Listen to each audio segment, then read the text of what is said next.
Olá pessoal, de Cabinho Cunene do Mar ao Leste, sejam bem-vindos a mais uma aula. Lembrar-vos que ainda estamos dentro da nossa série de aulas ligadas à introdução ao estudo do direito e hoje será a nossa aula número 9. Aula que é de vital importância para qualquer estudante ou aspirante a estudante de direito, bem como aos profissionais jurídicos, na medida em que vai incidir sobre a codificação. Portanto, será uma aula mais prática do que teórica e, no entanto, convido-lhe a assistir ao pormenor para que possa entender então como é que estão subdivididos os nossos códigos em Angola. Se é novo no canal, subscreva-se, deixe o seu gosto, comentários, sugestões, críticas, ative o sino para que possa ser notificado pelo YouTube sempre que eu subir um vídeo novo. Aproveite e veja também a playlist ligada à matéria de introdução ao estudo do direito, para que possa compreender quais são os objetivos do canal e também apreciar os temas e as aulas já abordadas aqui no canal.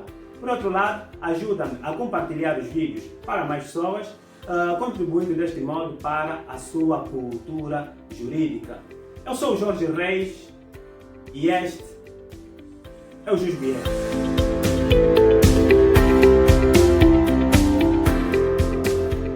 Mas importa referir que o termo codificação ou código vem do latim codex, que significa um conjunto de livros divididos por páginas e cozido na sua última página.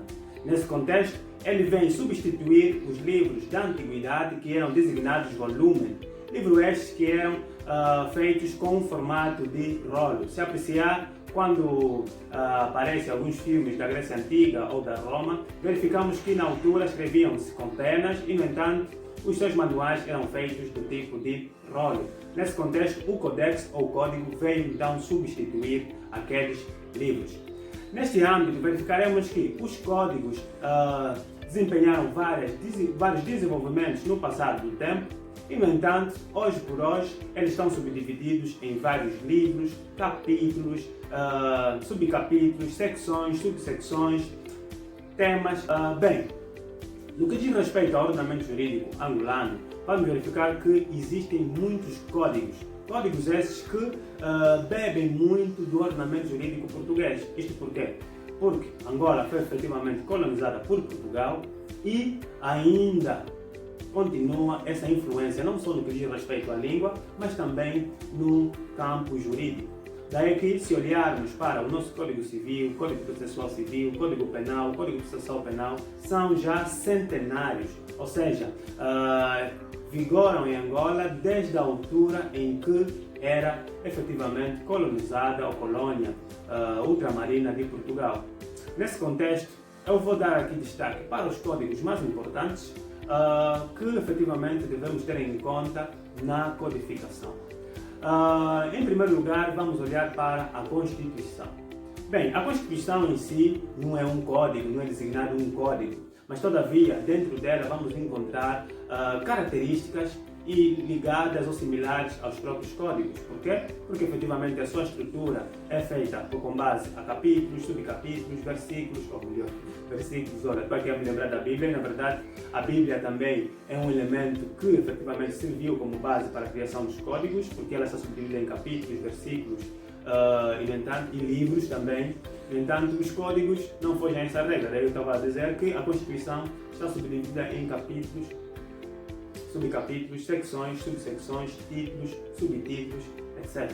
Nesse contexto, a nossa Constituição vai efetivamente criar o próprio poder político em geral, também vai nos dizer qual é a estrutura da organigrama dos órgãos políticos e não só, também vai nos auxiliar naquilo que são os direitos, liberdades e garantias fundamentais dos cidadãos. Do ponto de vista histórico, a nossa Constituição atravessou muitas metamorfoses. Reparar que, tão logo Angola tornou-se independente, em 1976 foi criada a Primeira República Angolana. A Primeira República é esta que teve com base na sua Constituição um poder político, um regime político socialista, na medida em que estava a se ver na altura a Guerra Fria que era efetuada com base à União Soviética e, por outro lado, os Estados Unidos da América. E, no entanto, Angola, sendo aliada da União Soviética, foi obrigada a seguir o regime jurídico daquele país, no caso, o socialismo. Por outro lado, o regime político era unipartidário, ou seja, um simples partido político, e, por outro lado, não havia muitas liberdades e garantias fundamentais, na medida em que a economia era estritamente regulada pelo Estado. E tudo era do povo, daí que existiam as próprias lojas do povo, onde cada um podia então ir buscar os seus alimentos para sobreviver.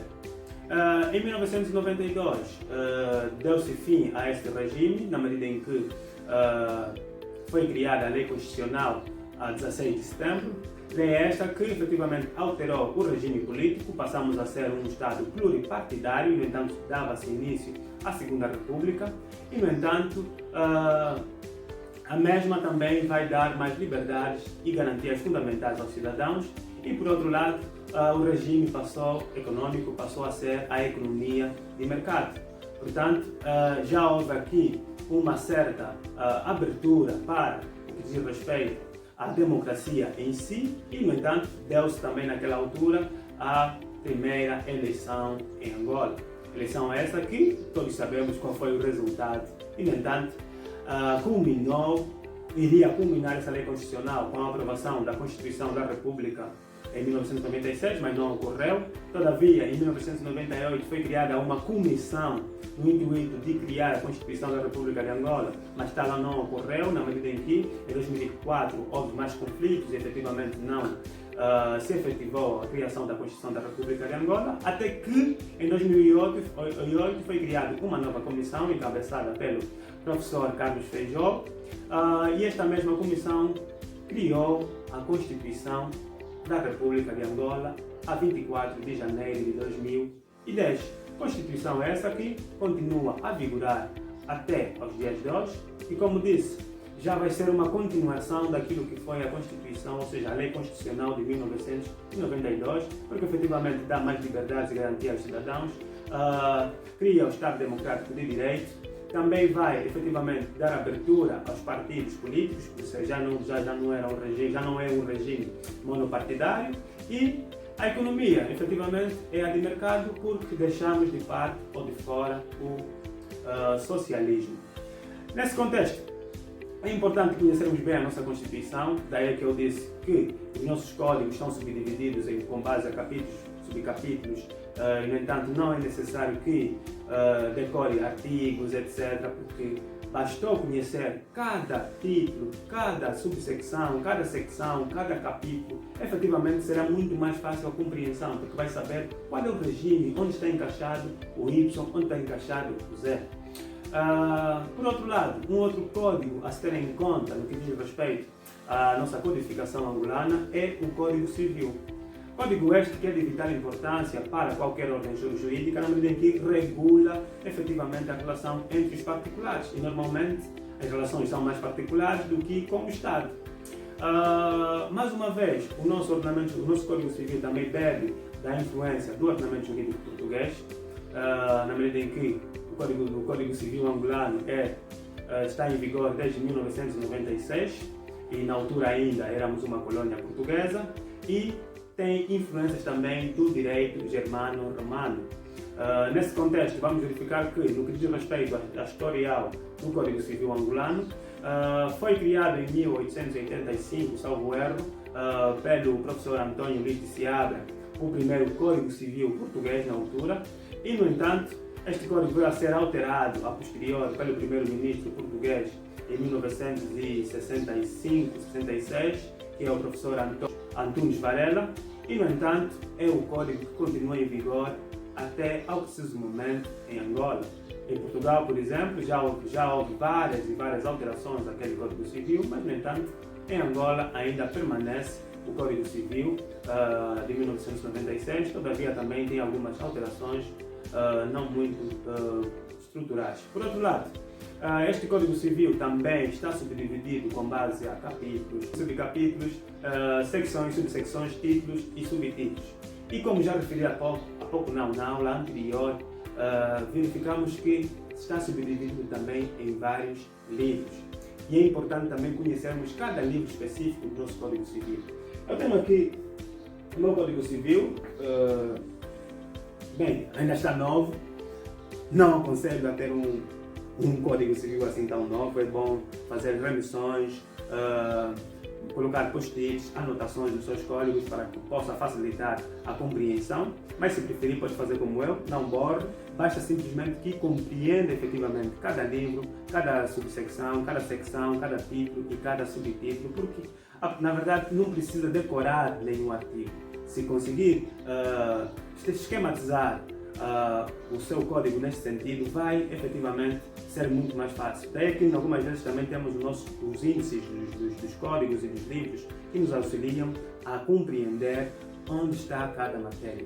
Enfim, o nosso Código Civil, como eu disse, está subdividido com base a 4 livros atualmente. Daí que eu disse que aconteceram muitas alterações ou algumas alterações no nosso Código Civil.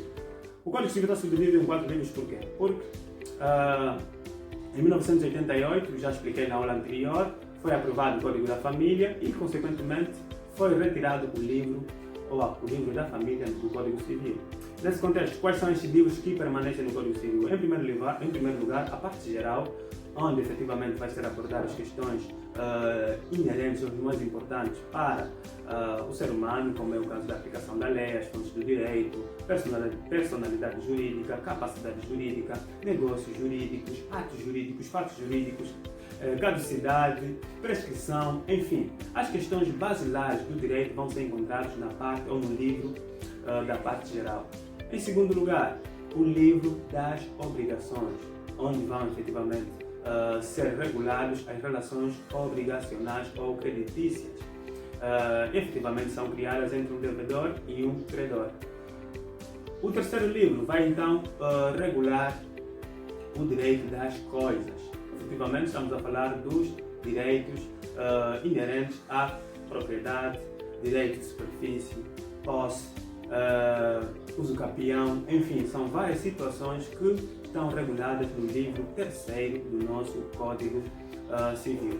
O livro quarto seria o Código da Família, mas no entanto o livro da família, mas no entanto foi revogado pela Lei 1/88, lei que aprova o Código da Família, e o quinto livro, que vai ser no caso o quarto livro, vai ser o livro das sucessões. Como já disse na aula anterior, vai ser aquele que vai regular as relações de transmissão de direitos ou patrimônio através do fenômeno morte. Portanto, só com isso já consegue basicamente compreender que, se estiver a falar de parte geral, tem que ir na parte geral. Se estiver a falar de questões ligadas a dívidas, etc., tem que ir na parte das obrigações. Se estiver a falar de relações entre sujeito e coisa, tem que ir na parte do livro das coisas ou dos direitos reais. E se estiver a falar de relações de sucessão, herdeiros, enfim, tem de ir efetivamente para a parte ou livro das sucessões.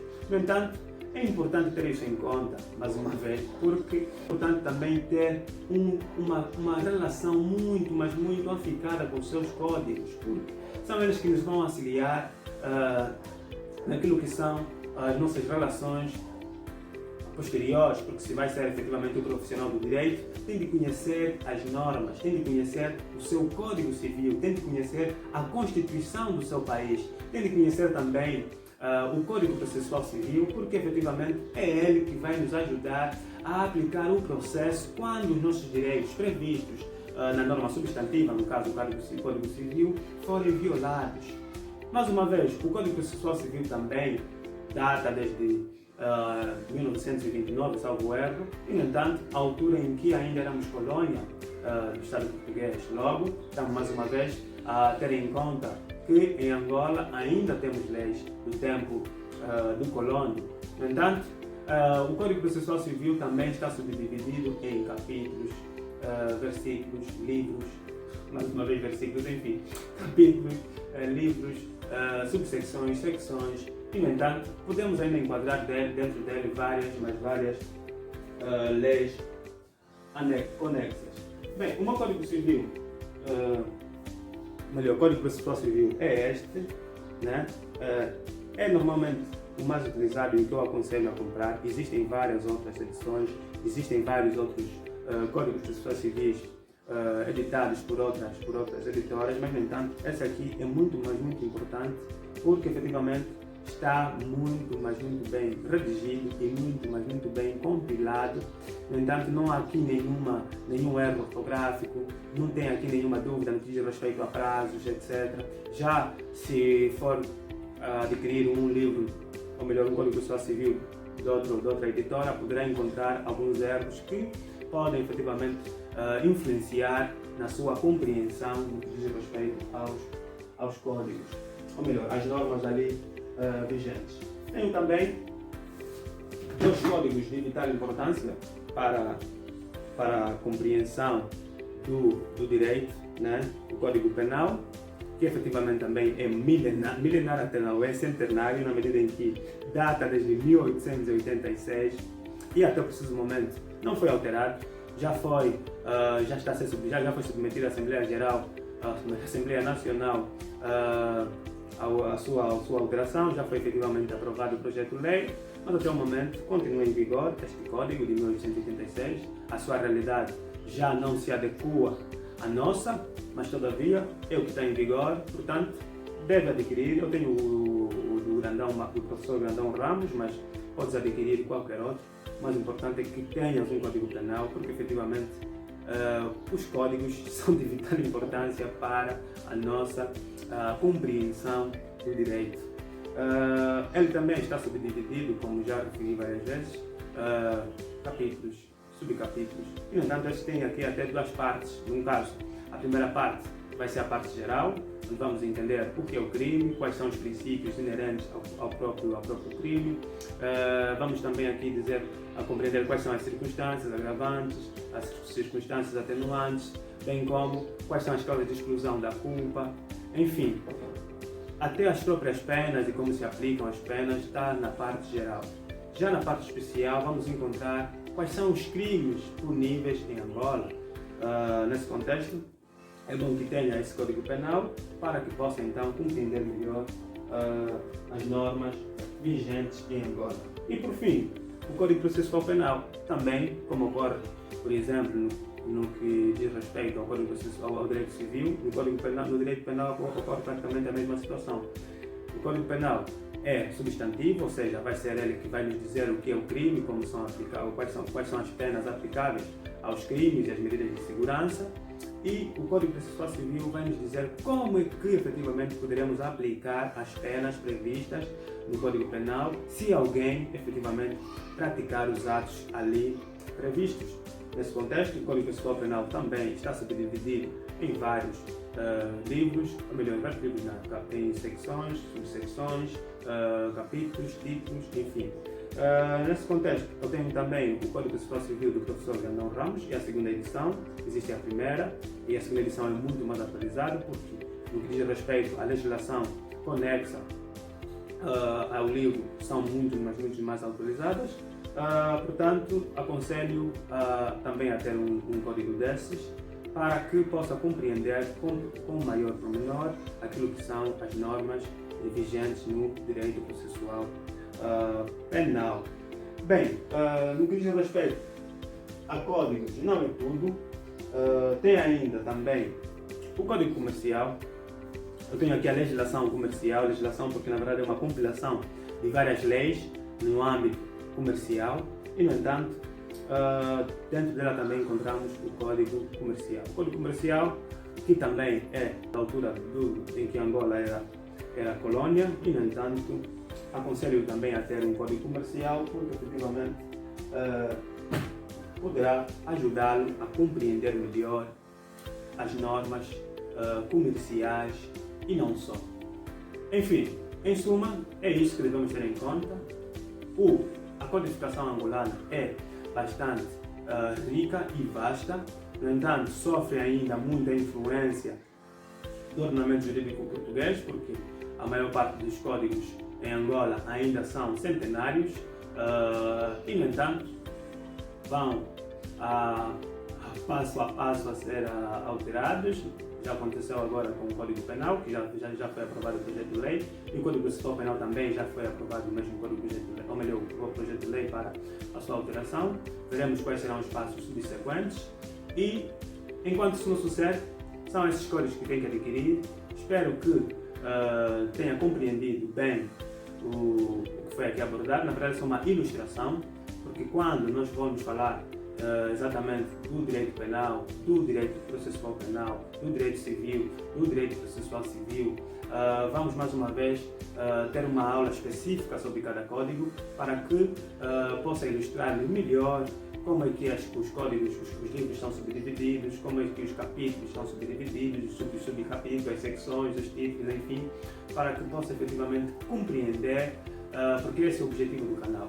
Não só transmitir questões teóricas, mas também questões práticas. Portanto, se tiver alguma situação, se tiver algum conflito no bairro, se tiver alguma dúvida, não hesite, entre em contato através das nossas redes sociais, na descrição, ou se preferir, deixe no comentário. Acredito que se for uma situação muito particular não vai deixar no comentário, portanto é sempre bom, tem o nosso e-mail, tem as nossas redes sociais, envie uma mensagem e eu poderei ajudá-los e se preferirem também posso aqui trazer alguns temas, alguns casos práticos para que possamos juntos compreender então as normas ou a aplicação das normas e das doutrinas ou das teorias que temos estado aqui a abordar.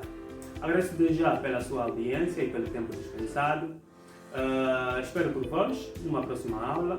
Eu sou o Jorge Reis e este é o Jusbia.